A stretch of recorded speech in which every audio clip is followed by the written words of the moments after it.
Bank stocks have been the best performers lately, with half a dozen banking stocks hitting all-time highs yesterday.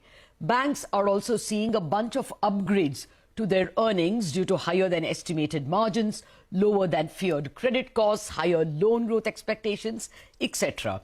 We heard from a public sector banker. Joining us now is a prominent private sector banker. This bank, besides seeing earnings upgrades, is also in the grip of some merger speculation. I have with me Shyam Srinivasan, the CEO and Managing Director of Federal Bank. Shyam, thank you very much indeed for finding time for us on a day after Onam. Happy Onam to you. Well, I just wanted to ask you, your stock would have been at all-time highs, except that it stole the thunder on Monday with this buzz of a probable possible merger with Kotak Bank. Can you tell us on the record what is the status? Are you talking to Kotak or to anyone on merger issues? No, I think an internal communication I made had caught the public attention, so I don't think there's any speculation of any nature. Besides making an exchange clarification, I made it very clear that A, there is no such conversation, nor is there a requirement for it. We've been for long building something that's special. I've always mentioned we are trying to build the most admired bank, and that's not going away. And all our intention is something to build to last. So there is no question of such a conversation. I don't know where these things crop up from, but I think that's buried and moved on. Oh, okay. No, I'll tell you where it may have cropped on, because there was conversation in the market.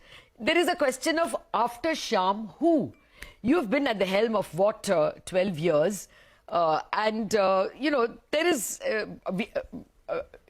a feeling that, it's so large. Is there a second rung? And therefore, will even RBI be happy if it is merged? Any thoughts?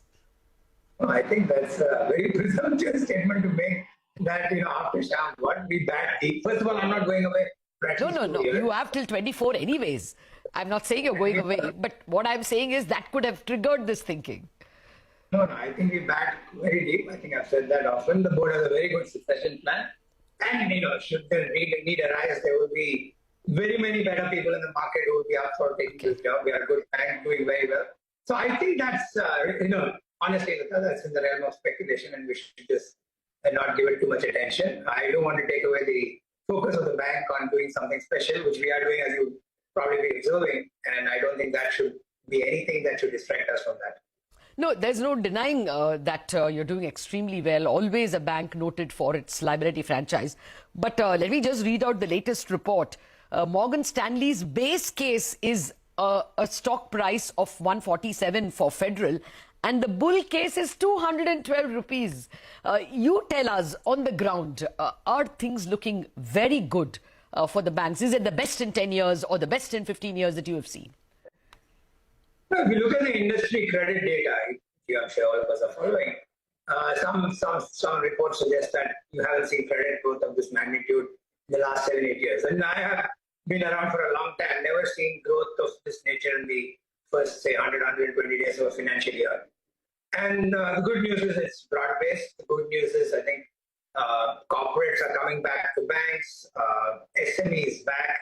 But I think really the biggest happiest and most positive development has been how SMEs have come back. And I see that as a big sign of sort of economic progress and, importantly, an opportunity for us to grow. The challenge will remain: how do banks garner deposits and continue to be able to fund growth? And banks like us, which have had a traditionally strong liability franchise, are better positioned and very well capitalized, have a good liability franchise, and capitalized well. I do believe this is a good opportunity, and I haven't, at least in the last 3-4 years, we haven't had a situation like this, which has been very positive for and sort of abetting good growth. Oh, that's a very, very optimistic, bullish statement you're making. Standard brokerage report is speaking about higher than expected NIMs because cost of funds have not gone up so much. I mean, basically with the Reserve Bank rise in rates, deposit rates have not gone up as much as lending rates have because many of them are externally benchmarked. Is that a good guess that, for instance, for Federal Bank, margins will be higher than what it was in the previous couple of quarters, and loan growth will be better than what it was for the previous 2 quarters?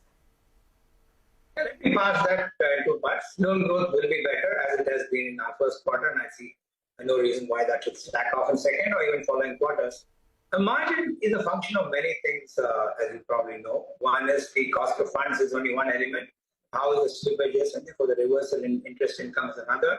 And the shape or the mix of business, right? If you're doing very good credit quality businesses today, they can command pricing. So I think the blend of all these things play into the margin. But that said, near-term margins will widen only because the credit gets repriced faster than the liabilities when the rates are going up. So you may see an uptick in a quarter or two, but on a sustained basis, that will sort of moderate. I don't believe that will, the jaw will open up so much that the margin will continuously expand.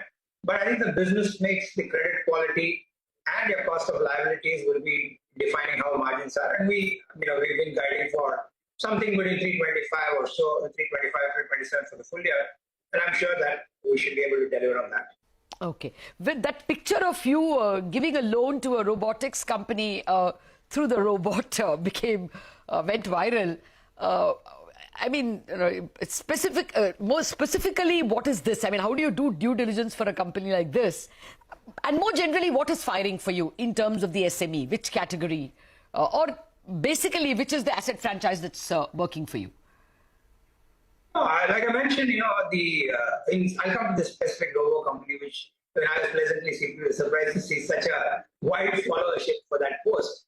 But in general, the credit expansion has been very sort of broad-based. We've seen corporates come back to the banking system. As you know, most of last year or the previous year, they were, alternate sources of money were there. Now I think they've just definitively come back to the banking system. So that itself is, there's a fair amount of demand coming from that.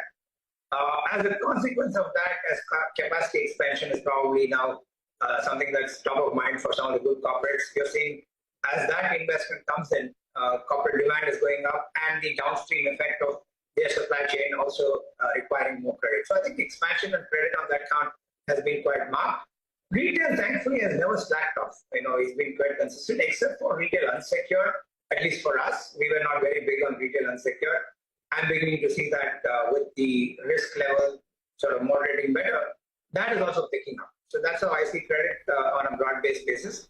Specific to this company and specific to our SME franchise, this company is in the manufacture of robo. They have been at it for quite some time. It's been a sort of a relationship where they were a vendor to us in some parts. Recently, we found that both they have demand and an opportunity, and so we decided to be a lender to them. And the sort of interesting part is they received the sanction letter by the robot coming to collect it. So I think that's sort of part public imagination, which is nice. Oh, absolutely, caught my eye.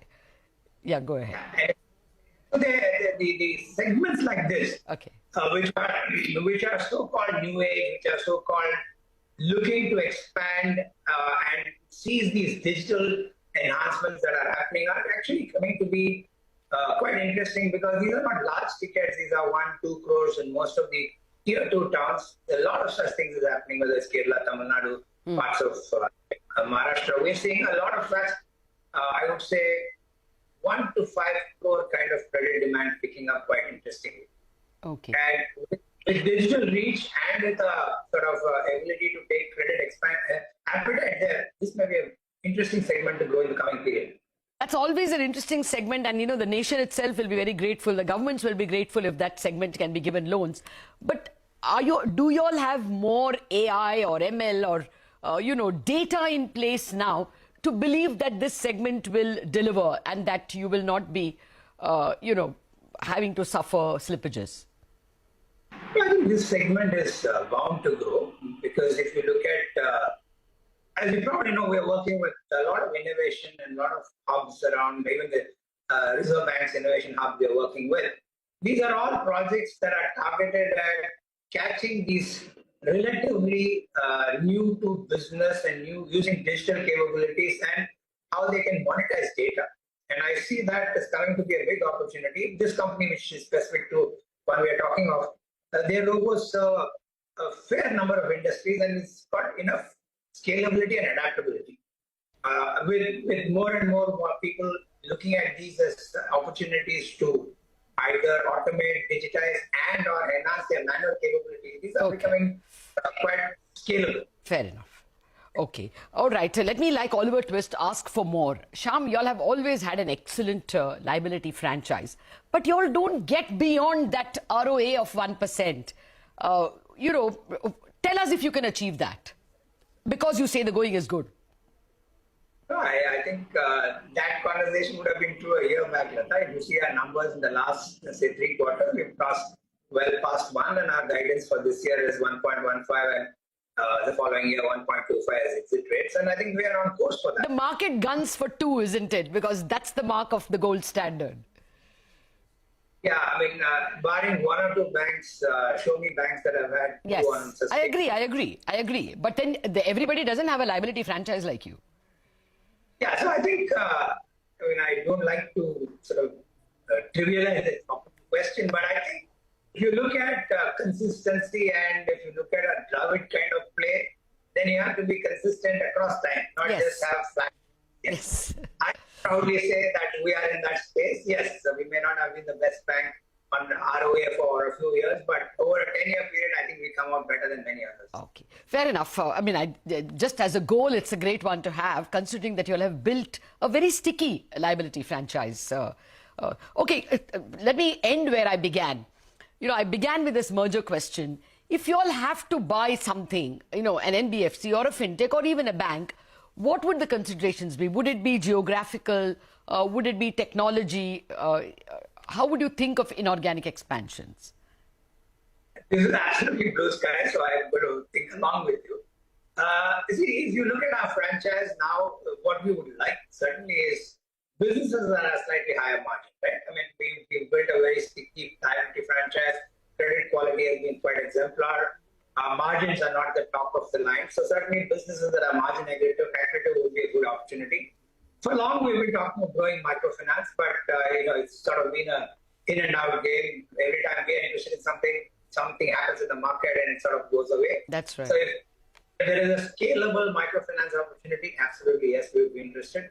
NBFCs and others have to make sense from a point of view of whether they are margin accretive. It's businesses that are doing the same thing that we're doing. I don't know if that makes a lot of sense, unless it gives us geographical expansion into territories that we are sort of not materially present. Okay. So, short answer, we will look for opportunities that may be margin accretive and opportunities that are very interesting. But I must add quickly, lest it becomes another speculation, this is absolutely... Okay.